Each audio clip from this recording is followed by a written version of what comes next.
Et pour faire la différence entre un bon email et un mauvais auquel ils ne vont pas répondre, c'est le ce qu'on vend aujourd'hui à 23 000, 25 000 euros, on le vendait à 2 000 euros au début. Et toi, quel conseil tu pourrais donner par exemple à des freelances qui se lancent, qui voudraient justement trouver leur premier client? Quel conseil tu pourrais donner pour faire du bon démarchage par email? Je recommande une solution qui est vachement cool qui s'appelle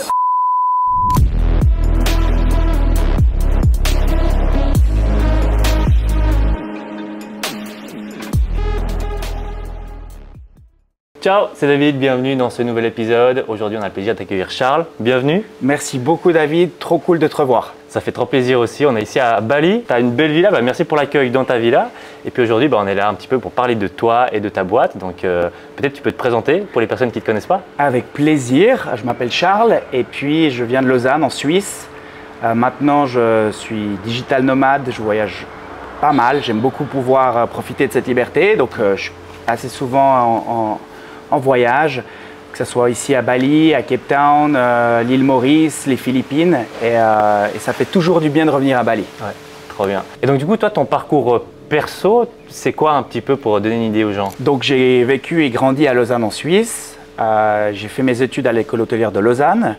Et puis en 2018, après avoir gradué, j'ai commencé à travailler en B2B sales, business to business sales, c'est-à-dire la prospection commerciale ou les ventes pour les entreprises B2B qui vendent des produits et des services à d'autres entreprises, que ce soit la cybersécurité, learning and development, HR, human resources, peu importe.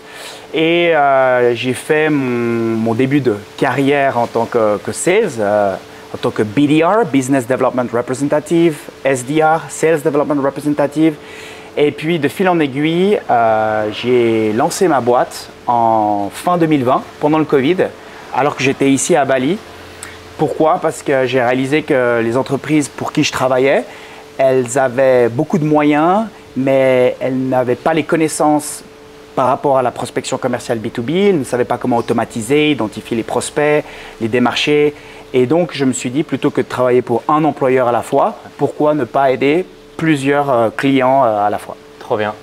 Et donc, tu as fini tes études, tu as travaillé ensuite en tant qu'employé et pendant ce temps, toi, tu as lancé d'autres projets avant de lancer ta boîte qui s'appelle Devlo, d'ailleurs, on en reparlera après. Tu as lancé d'autres projets, d'autres choses? Est-ce que c'est vraiment la première boîte, la première entreprise que tu as lancée? Alors, concrètement, oui, c'était vraiment la première structure avec un vrai produit, avec un vrai product market fit. Enfin, quand je dis produit, un vrai service plutôt. Ouais. Hein. Mais je veux dire avec une vraie valeur ajoutée. Avant ça, j'ai peut-être fait deux petites activités professionnelles. Pendant mes études, j'ai lancé un business pour réparer les iPhones qui étaient cassés, les écrans qui avaient bien fonctionné. Je gagnais bien ma vie alors que j'étais aux études, au gymnase ou au lycée. Enfin, le gymnase, c'est le lycée en France.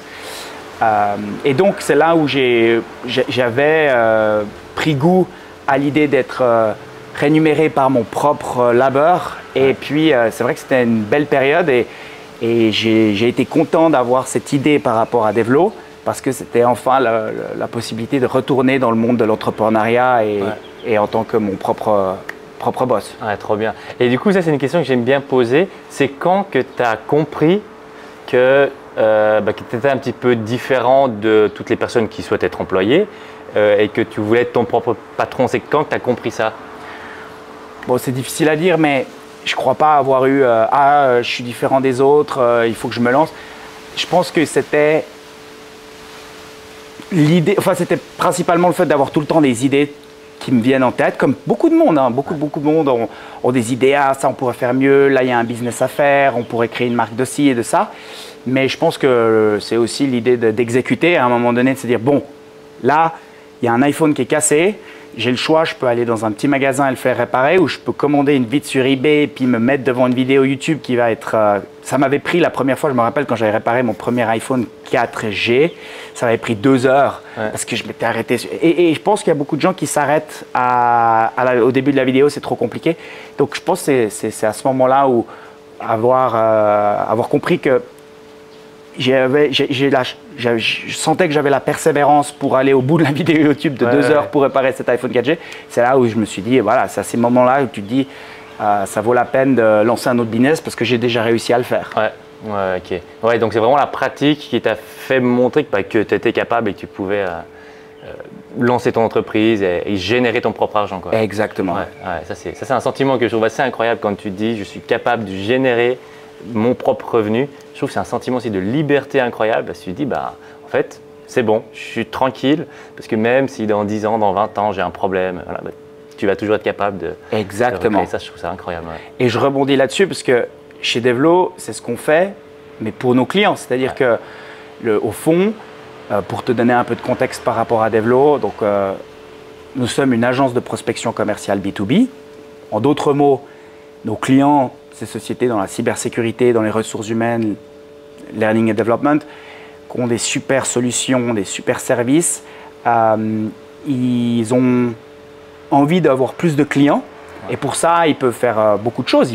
Ils obtiennent la plupart de leurs clients par du bouche à oreille. Ils font des campagnes de publicité payantes sur Google ou LinkedIn. Mais l'un des canaux, l'un des moyens d'obtenir de nouveaux clients ou de nouveaux prospects, avant que ce soit des clients, mais des gens avec qui tu discutes pour négocier et tout, c'est grâce à la prospection commerciale, c'est-à-dire identifier ces gens, ces prospects sur LinkedIn, trouver leurs informations de contact, préparer des informations de personnalisation pour les contacter de manière très très personnalisée, les démarcher par des appels à froid, du call call, des emails, des messages LinkedIn et in fine obtenir des meetings qualifiés avec ces gens.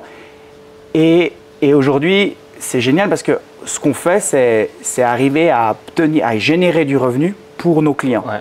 Et donc ça, c'est aussi génial, c'est-à-dire que non seulement c'est une super satisfaction de se dire, OK, j'arrive à avoir une boîte qui est pérenne et où je réponds à un vrai problème. Mais en plus, j'aide mes clients à avoir plus de revenus et donc c'est presque doublement gratifiant quelque part. Ouais, ça c'est excellent. D'ailleurs, Devlo, donc comme tu dis, c'est une agence de prospection B2B. Pour quelqu'un qui ne connaît pas du tout, imaginons voilà, quelqu'un qui regarde cette vidéo, il ne sait pas du tout ce que c'est la prospection, même B2B, n'importe. Donc, peut-être dans des termes ultra simples, c'est quoi Devlo? Alors Devlo, c'est par exemple une société de cybersécurité basée en Suisse qui viennent de créer une nouvelle solution pour permettre à d'autres entreprises d'être plus sécurisées en termes de sécurité informatique. Cette entreprise, elle est jeune, elle a entre 5 et 50 employés, mais elle n'a pas forcément une force commerciale avec des commerciaux et tout. Et la plupart de ses collaborateurs sont des ingénieurs, mais ils ont besoin d'aller très vite. Ils viennent de toucher de l'argent de la part d'investisseurs, donc ils ont besoin d'aller chercher du prospect, du client, et ils décident donc d'externaliser leur développement commercial ou leur prospection commerciale chez nous pour aller plus vite, parce qu'ils n'ont pas besoin d'engager un commercial et de le former, etc. Donc ils externalisent ça chez nous, et concrètement, ils nous disent « Charles, j'aimerais avoir des meetings avec mes futurs clients dans 3 semaines, 1 mois. Fais ce que tu as à faire et j'espère que dans 1 mois, j'ouvrirai mon calendrier et j'aurai un meeting avec le responsable de la sécurité informatique chez Nestlé pour que mon client puisse aller pitcher leur solution à ce responsable de la sécurité informatique chez Nestlé. Ouais, donc tu les aides à trouver des nouveaux clients. Exactement. Et quelles sont tes stratégies, toi, du coup? Tu parlais justement de mailing, de call call. Donc comment est-ce que tu mets en place un petit peu cette solution pour les clients? Alors, je dirais qu'il y a plusieurs étapes, mais si on essaye d'aller à l'essence, concrètement, il y a 4 grandes étapes. La première, c'est l'identification des prospects de nos clients. Il faut analyser les attributs ou les caractéristiques de leurs clients existants. Combien d'employés est-ce que ces sociétés avec qui ils travaillent ont? Dans quelles régions sont-elles situées? Dans quelles industries? Mais aussi, quelles sont les personnes à qui ils parlent? Est-ce qu'ils parlent au responsable de sécurité informatique ou plutôt le Head of IT Infrastructure ou bien le responsable Chief Information Security Officer? Bref, il y a plein d'attributs. Ça, c'est la première étape dans l'identification. Et ensuite, on va chercher plus de prospects qui sont alignés par rapport à ces attributs. OK, on va trouver d'autres sociétés à qui ils n'ont pas encore parlé, etc. Ça, c'est l'identification des prospects. 2, c'est le démarchage. C'est-à-dire qu'on va prospecter, contacter ces nouveaux prospects au travers de séquences d'emails, d'appels à froid, de messages LinkedIn. Qu'est-ce que c'est une séquence? C'est une série d'emails, de cold call, etc. Et si un prospect n'a pas répondu à un email après 7, 8, 10 jours, on envoie le touch suivant. Le deuxième email avec un autre message, avec plus de valeur, un cas d'étude, avec quelque chose d'autre que lorsque le prospect va recevoir cet email, va pouvoir en apprendre un peu plus par rapport à la solution de nos clients et se dire « Ah, mais ça serait cool de faire un meeting avec eux ». Et donc ça, c'est le point 2, c'est le démarchage. Et dès qu'un prospect est intéressé, c'est le point 3, c'est la qualification des besoins. C'est-à-dire qu'on va faire un appel de découverte avec ce prospect, lui dire voilà, est-ce que vous êtes la bonne personne, vous êtes le décideur, est-ce que vous avez du budget, quel projet avez-vous? Et on pose toutes les questions que nos clients ont besoin de connaître pour ensuite qu'ils puissent préparer la présentation qu'ils vont faire. Et le dernier point, c'est la prise du rendez-vous, c'est important, c'est-à-dire voilà, regarder dans le calendrier de notre client quand est-ce qu'il est disponible, quand est-ce que le prospect est disponible et booker un moment pour qu'il puisse se rencontrer. Ok, ouais, donc c'est quand même quelque chose d'ultra complexe, enfin ça paraît ultra complexe. Toi, tu le fais tout seul ou est-ce que tu as plein de personnes qui t'aident pour… ça paraît super complexe en tout cas quand on entend. Donc comment est-ce que tu t'organises aussi à l'interne? Est-ce que tu as d'autres personnes qui travaillent avec toi, pour toi? Enfin, voilà, un petit peu… Comment tu fais tout ça? Alors Dieu merci, on a une super équipe en interne pour s'occuper de tout ça. On a l'équipe Lead Generation qui s'occupe principalement de l'étape 1, à savoir l'identification et la génération de ses prospects. Et puis ensuite, on a l'équipe des Sales Development Representatives qui s'occupe de démarcher, qualifier les besoins et prendre des rendez-vous. Ok. Et du coup, pour que les gens se fassent une idée, alors je ne sais pas si comme ça tu donnes tes tarifs très simplement, mais ça représente un forfait de combien si une entreprise veut prendre tes services? Ça dépend de pas mal de choses. Ça dépend de où est-ce que l'entreprise à qui on parle se situe. Une entreprise avec qui on travaille en Suisse ou en France, elle ne va pas payer les mêmes tarifs. Une petite structure ou une grande structure ne va pas non plus payer le même montant. Aussi parce que le niveau de service, il est différent. C'est-à-dire qu'on peut préparer des générations de prospects qui sont plus ou moins personnalisées. Oui. Je m'explique. Pour avoir du résultat en prospection commerciale, il y a 2 points qui sont primordiaux. Enfin, il y a beaucoup de choses qui sont importantes. Mais si on va à l'essentiel, il y a 2 points qui sont très importants. Point 1, c'est d'être ultra précis dans la génération de prospects. Si tu vends une solution de cybersécurité, tu contactes le responsable de la cybersécurité. Tu ne vas pas contacter même le CIO ou peut-être quelqu'un qui s'occupe un peu de ça, mais pas trop. Il faut vraiment toucher la personne qui a ce problème-là, qui s'occupe, qui a cette responsabilité de s'occuper de ça. Ça, c'est un exemple bête et méchant, hein, c'était plutôt évident. Mais par exemple, si tu démarches énormément les ressources humaines, c'est des départements qui sont très complexe. Tu peux contacter le Head of Talent pour tout ce qui est lié au recrutement, le Head of Learning and Development, tout ce qui est lié à la formation, le Head of HR, lui, il s'occupe un peu de tout. Ce n'est pas forcément la meilleure personne à contacter. Donc, le point 1, c'est être précis dans ton ciblage. Ouais. Et le point 2, c'est là où je voulais en venir, c'est de personnaliser un maximum ton approche. Ouais. Aujourd'hui, on reçoit tous beaucoup, et particulièrement les prospects de nos clients reçoivent énormément de prospection, d'emails de prospection. Et pour faire la différence entre un bon email et un mauvais auquel ils ne vont pas répondre, c'est le niveau de personnalisation. C'est-à-dire, est-ce qu'on mentionne des éléments propres à leur entreprise? Est-ce qu'on a fait nos recherches pour voir qu'est-ce qu'ils ont publié sur LinkedIn, qu'est-ce qui est publié sur leur site internet, pour que quand ils ouvrent l'email, ils se disent « mais waouh, ça a été rédigé pour moi, ouais. Et ce n'est pas un email qui a été envoyé à 10 000 personnes. Ouais. » Et donc, par rapport pour en revenir à la question du pricing, il y a certains clients, on va mettre plus d'efforts pour aller chercher plus de personnalisation, ça prend énormément de temps. Et il y a d'autres clients pour qui, par exemple, le revenu que va générer un nouveau client n'est pas suffisamment élevé pour qu'on ait ce niveau de service. Ouais. Donc, ça dépend de plusieurs paramètres et notamment du revenu qu'un nouveau client peut générer. Ouais. Donc, 2 exemples. Un exemple, un de nos clients est une association d'utilité publique pour qui un contrat moyen varie entre 5 000 et 10 000 francs suisses, ça fait entre 5 000 et 10 000 euros concrètement. Le niveau de service ne va pas être le même que pour une boîte de cybersécurité qui, lorsqu'il signe un client, ramène entre 100 et 300 000 euros. Eux, chaque prospect compte et donc le niveau de service est plus élevé. Ouais, donc c'est impossible de dire un prix fixe là. Mais concrètement, un prix fixe aujourd'hui, en plus ça dépend du nombre de campagnes qu'on prend, mais un contrat moyen chez nous en 2023, c'est 23 000, 25 000 euros pour un grand nombre de prospects aussi. Ouais. C'est-à-dire qu'on contacte entre 500 et 1000 prospects pour ce montant-là, de manière très très ciblée et très très personnalisée. Ah oui, donc les clients vont recevoir beaucoup de demandes, normalement, grâce à ça, donc pouvoir générer un chiffre d'affaires assez énorme grâce à ça, quoi. Ouais, et là on a fait notre rétrospective de 2023. Ouais. Franchement, on en est ultra fiers.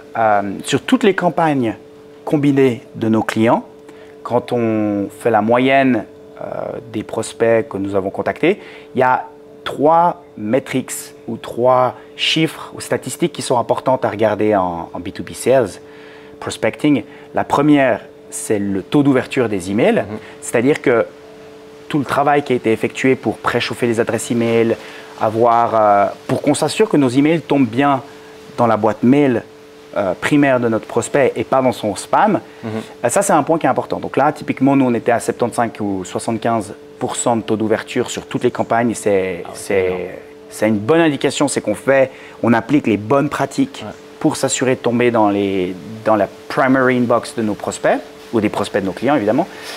Quand je dis nos prospects, c'est souvent les prospects de nos clients. Et donc, ça c'est la première statistique. Deuxième statistique, c'est le taux de réponse. Là, on est à 44%. Presque un prospect sur 2 a répondu à nos emails, nos messages LinkedIn, à nos appels à froid, etc. C'est super. Ça fait que pour nous, on estime que nos campagnes de prospection, elles sont suffisamment personnalisées, elles sont suffisamment originales. On utilise des outils comme Lemlist, qui est un outil qui est dingue, qui permet d'ajouter des images personnalisées à nos emails pour vraiment se différencier de tous les autres emails que nos prospects reçoivent. Et donc ça montre qu'on est bon à créer une discussion, je crois. Mais ça, c'est un beau chiffre.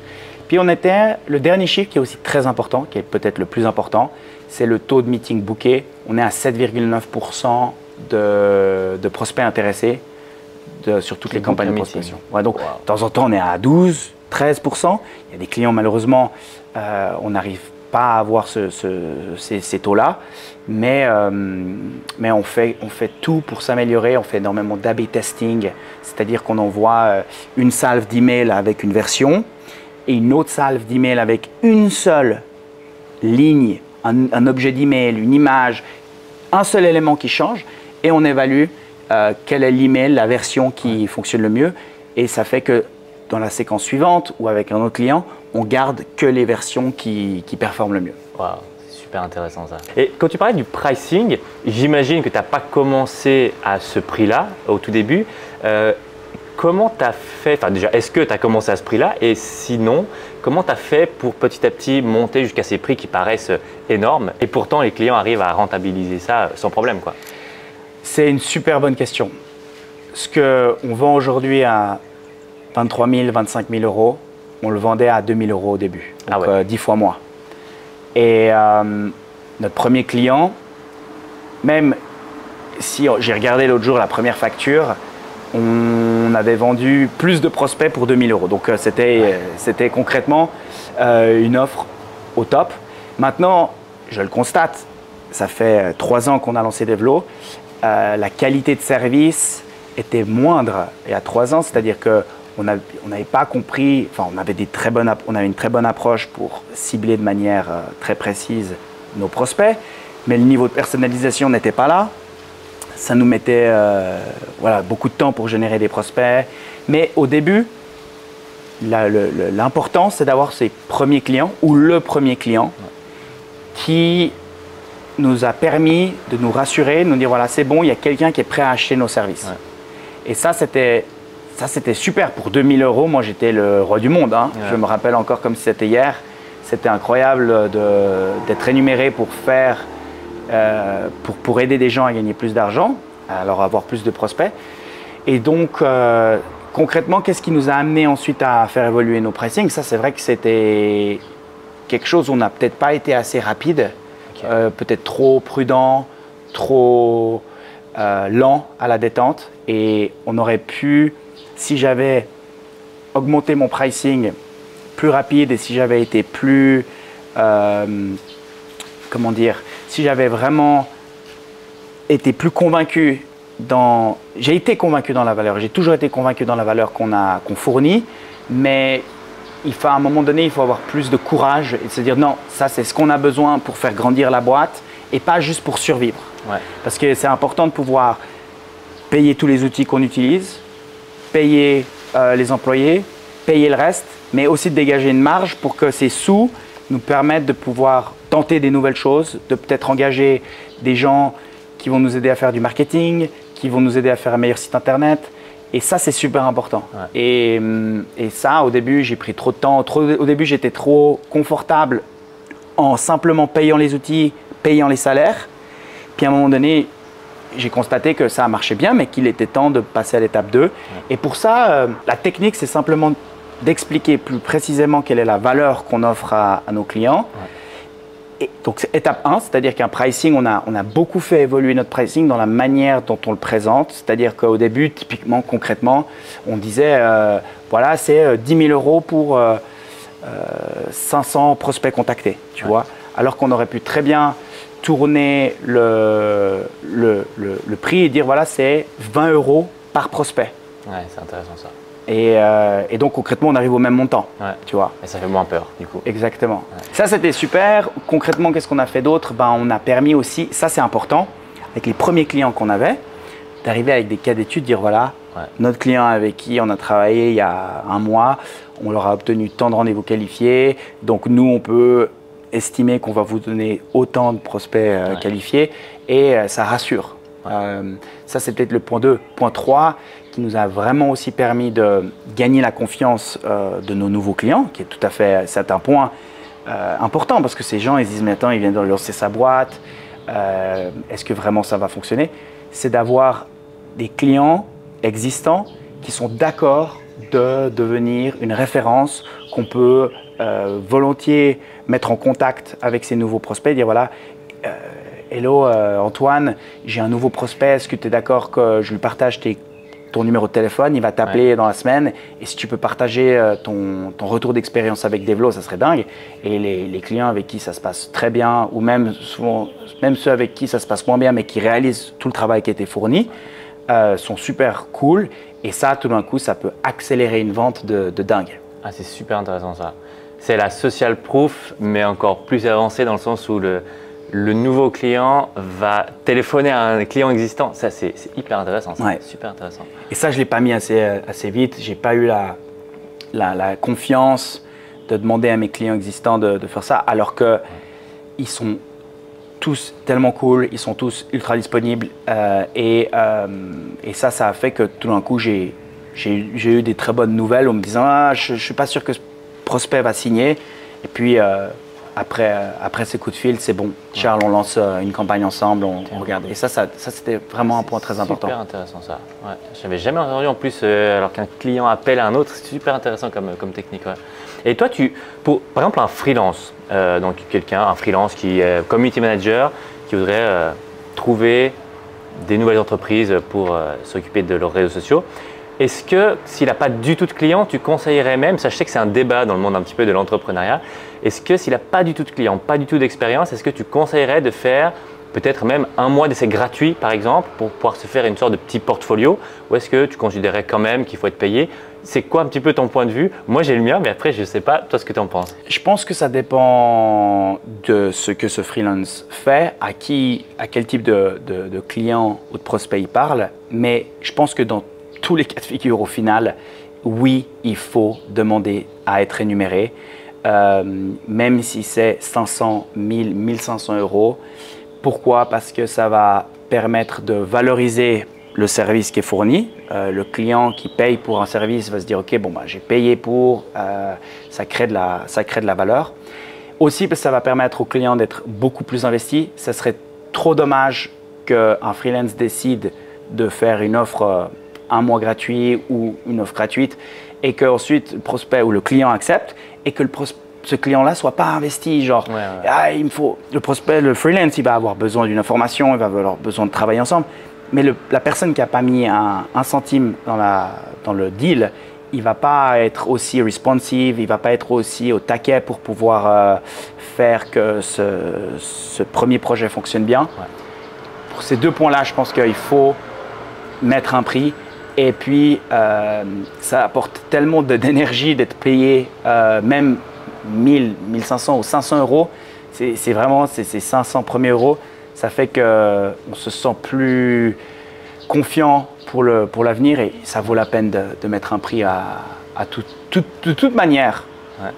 Tout travail doit être rémunéré. Ouais. C'est simple. Ah, totalement. Ah, c'est cool. Et c'est super intéressant, comme tu dis aussi, le fait que ça motive à la fois évidemment celui qui travaille, enfin le freelance, mais aussi celui qui engage le freelance. Ça, c'est super intéressant de voir ça comme ça aussi, parce qu'évidemment, si c'est gratuit, tu t'en fous un peu et tu ne vas pas forcément lui donner les bonnes informations et le travail sera aussi du coup moins bien fait. Donc, exactement. C'est super intéressant. Ouais. Ouais. Et toi, quel conseil tu pourrais donner par exemple à des freelances qui se lancent, qui voudraient justement trouver leur premier client? Quel conseil tu pourrais donner pour faire du bon démarchage par email? Je recommande une solution qui est vachement cool qui s'appelle Waalaxy. Je pense que ça vaut la peine de la mettre dans la description parce qu'elle est vraiment cool. C'est une solution qui est gratuite jusqu'à, je crois que c'est 80 invitations LinkedIn par semaine. Donc concrètement, comment ça marche? C'est une solution qui permet d'automatiser des séquences de prospection, mais que sur LinkedIn. Okay, donc là, ce n'est pas email. C'est un peu plus facile. Pourquoi? Parce que il n'y a pas besoin de trouver les adresses email, les valider et tout. Donc, tu peux te loguer sur Waalaxy et puis créer ton profil, etc.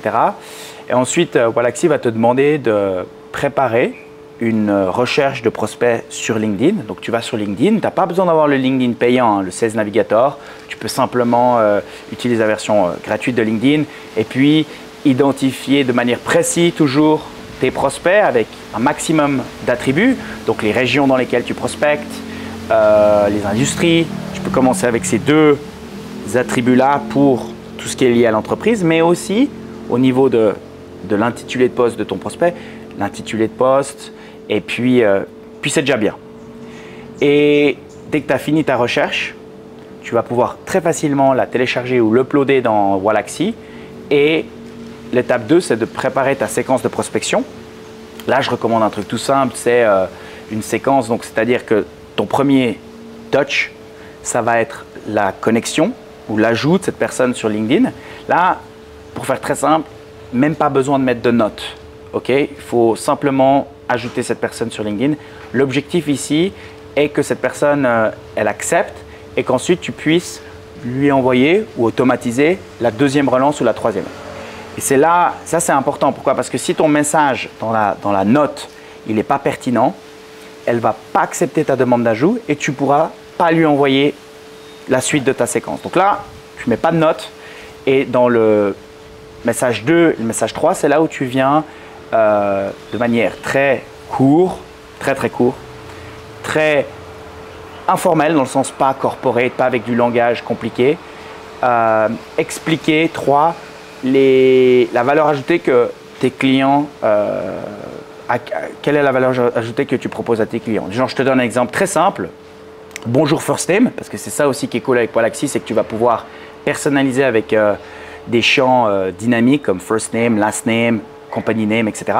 Donc, bonjour John, nos clients se tournent vers nous pour obtenir plus de prospects qualifiés grâce à des campagnes de prospection commerciale. L'un d'entre eux a obtenu 180 meetings en 2023. Point. Est-ce que ça vous intéresse d'avoir un peu plus de contexte? Tu vois, c'est ce que je dirais à quelqu'un que je rencontre. C'est très formulé par rapport à la valeur qu'on offre à nos clients. Nos clients se tournent vers nous pour. C'est pas nous obtenons des meetings qualifiés. C'est pas à propos de nous. C'est vraiment toujours à propos de nos clients. Ça serait par exemple le message donc 2, le touch 2. Et le message 3, ça serait du genre bonjour John, je fais suite à mon message précédent. Est-ce que ça vous intéresse d'obtenir un cas d'étude que nous avons réalisé pour un prospect similaire à vous? qui se situe en France, en Suisse, etc. Et très simple, point d'interrogation. J'en profite pour faire un petit moment de publicité. Vas-y. Parce que ce que je viens de t'expliquer, c'est disponible dans notre académie. C'est une académie en ligne qui explique vraiment de A à Z de manière ultra détaillée, ultra complet, ultra actionnable, toutes les étapes pour la prospection commerciale. Et ce qui est cool, c'est que le premier chapitre, il est disponible gratuitement et on explique précisément en 20 minutes comment utiliser Waalaxy, rechercher ses prospects et les prospecter dans une séquence sur LinkedIn. Trop bien, alors on mettra ça en description sans aucun problème. C'est trop bien, super intéressant. Et il y a aussi la prospection par email. Donc toi, tu mets tout ça ensemble, que ce soit LinkedIn, email et tout ça. Et donc toi, tu répondrais quoi, par exemple, aux personnes qui ont peur de relancer parce qu'ils ne veulent pas déranger, peut-être qu'ils vont faire une relance mais pas plus. Toi, par exemple, tu vas jusqu'à où? C'est une super question. Je pense qu'il y a en tout cas 2 éléments de réponse. Le premier, c'est qu'il faut bien espacer les relances les unes des autres. 5, 6, 7, 8, 10 jours. Okay. Pour pas être trop, tu vois, insistant.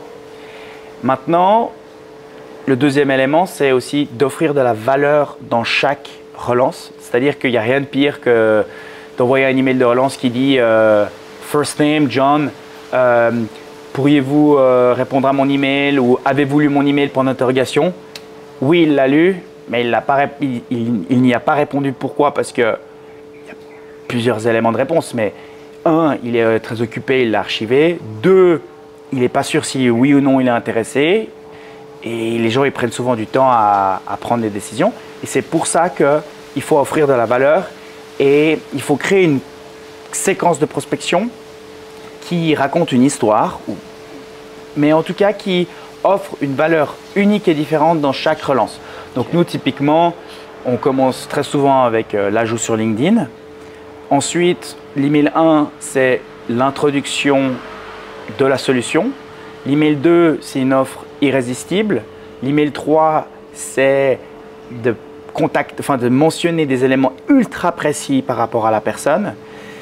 Touch 4, c'est le call. Touch 5, c'est de nouveau un email qui est envoyé juste après qu'on ait effectué l'appel à froid pour dire voilà, bonjour John, j'ai tenté de vous appeler par téléphone sans succès, est-ce qu'il y a un autre moment pour vous tâter? Et le dernier email de break-up qui dit bon voilà, on a essayé de vous contacter, ensemble, voilà. Donc c'est pour dire au revoir.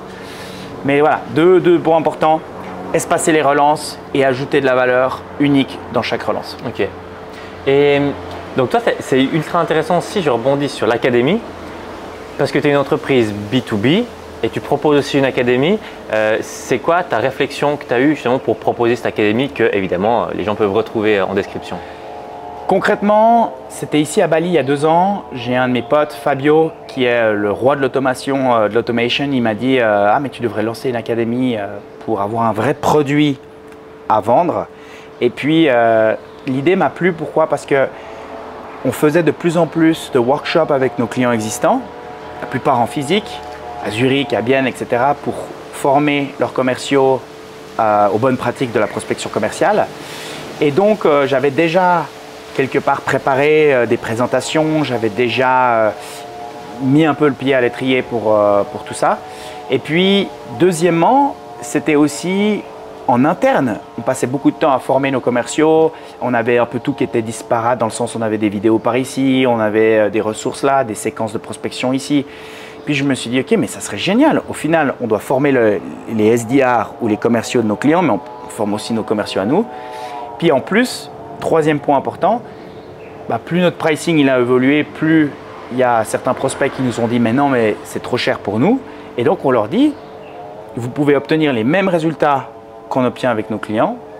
Vous avez toutes les informations, absolument tout. Il n'y a pas de secret qu'on garde. On met tout dans l'académie et c'est à vous de faire le travail. C'est à vous de passer le temps à identifier vos prospects, scraper les résultats. Scraper, ça veut dire exporter des fichiers Excel depuis LinkedIn, etc. grâce à certains outils pour économiser énormément de temps. C'est à vous de nettoyer le data, de trouver les adresses email, etc. etc.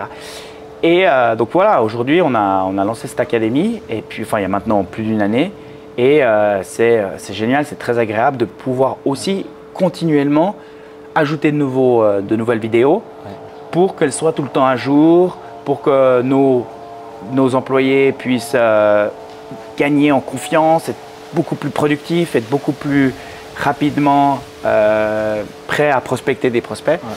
Donc c'est super d'avoir cette académie à disposition et ouais, c'est cool. Ouais, donc c'est à la fois un outil interne et du coup qu'en plus de ça tu peux vendre à des clients qui n'ont pas forcément les moyens, quoi.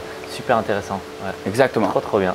Et peut-être dernière question, pour encore une fois des personnes qui se lancent totalement, débutants en freelance par exemple, encore une fois, il y a plein de manières différentes de trouver des clients, de la publicité en ligne, faire sur les réseaux sociaux ou de la prospection par email. Et en tout cas de ce qu'on entend, et je voulais savoir si tu étais d'accord aussi, c'est souvent le moyen le moins cher de faire de la prospection par email. Donc est-ce que c'est vrai et est-ce que tu recommanderais aussi à 100% pour commencer la prospection par email? Franchement, oui.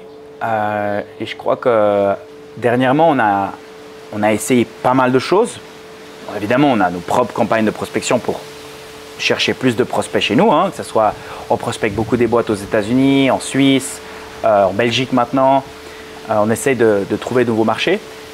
Mais on a aussi tenté d'autres choses. On a fait de la publicité sur LinkedIn. On a retravaillé tout notre site internet pour qu'il soit bien aligné aux bonnes pratiques SEO, etc. Enfin, on a essayé pas mal de choses. Et c'est vrai qu'aujourd'hui, concrètement, ce qui nous permet d'obtenir des meetings avec nos prospects les moins chers, notre coût d'acquisition, c'est nos campagnes de prospection. Parce qu'aujourd'hui, clairement, tu peux utiliser des solutions comme Wallaxy et puis démarcher 80 prospects par semaine gratuitement. Tu peux passer sur leur plan payant et puis tu peux en prospecter davantage. Et ça te coûte rien du tout. Ça te coûte 20 minutes d'apprentissage sur notre académie et 20 minutes d'application sur la solution.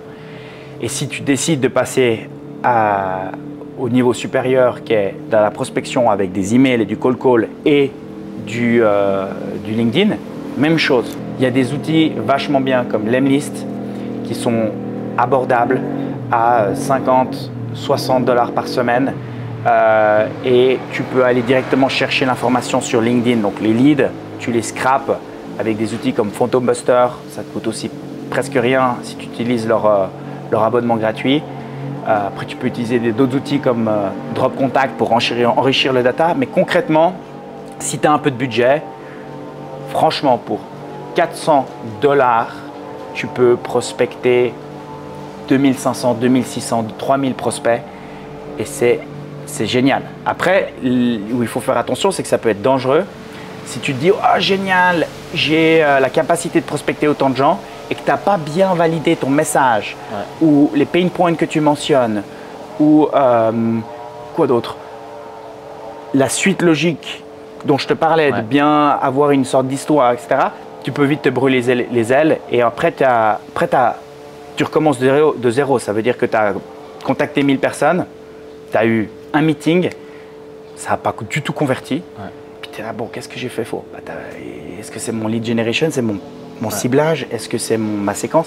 Donc ça vaut la peine de commencer avec des petits volumes, avoir des très bons taux de conversion. Puis c'est à ce moment-là qu'il faut ouvrir les vannes pour contacter plus de monde. Et ça, c'est tentant.